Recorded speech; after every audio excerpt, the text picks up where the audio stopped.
Mas Eno, ada informasi selain soal bagaimana kader-kader PDIP atau Ibu Mega merasa kader-kadernya ditarget, ada juga katanya informasi bahwa istana itu marah ketika PDIP melantik pengurus baru yang isinya orang-orang yang dinilai progresif.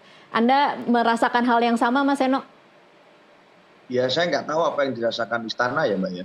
Tapi yang saya tahu adalah ya kami sebagai partai terlatih untuk menghormati semua keputusan politik dari partai politik manapun. Karena partai politik itu ya punya otonominya sendiri. Lalu kenapa kok kemudian kami mengambil keputusan? Ya, Mas Eno, mohon maaf audionya putus. Iya, tampaknya. Demokrasi Indonesia punya otonomi dalam ya. Iya. Baik, jadi dalam bicara tentang partai politik sebagai poin penting di dalam demokrasi, tentu semua partai politik punya otonominya sendiri. Kami pun PDI Perjuangan juga punya otonominya. Kami percaya bahwa pengambilan keputusan terbaik ya dilakukan dengan mekanisme partai.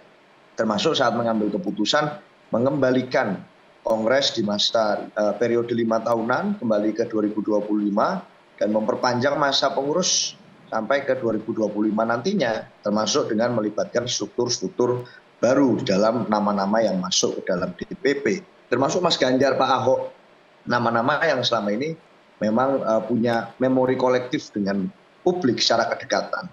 Itu saya rasa adalah bagian dari otonomi partai, otonomi PDI Perjuangan. Kalau kemudian kami tidak mau dicawe-cawe urusan itu, ya tentu sebenarnya semua partai politik punya otonomi yang sama. Apakah harus minta izin dulu sebelum mengambil keputusan? Minta izin kepada pihak lain yang bukan merupakan bagian dari partai politik itu. Saya rasa bukan begitu cara kerja partai politik di negara demokrasi manapun, kecuali di negara-negara anti demokrasi. Jadi saya nggak tahu bagaimana perasaan orang lain, tetapi semata-mata ini karena kita bicara tentang kelembagaan partai, kita bicara mengembalikan periode kepengurusan ke masa 5 tahunan, dan kita kemudian melakukan peremajaan di dalam melakukan fungsi-fungsi politik. Saya rasa itu.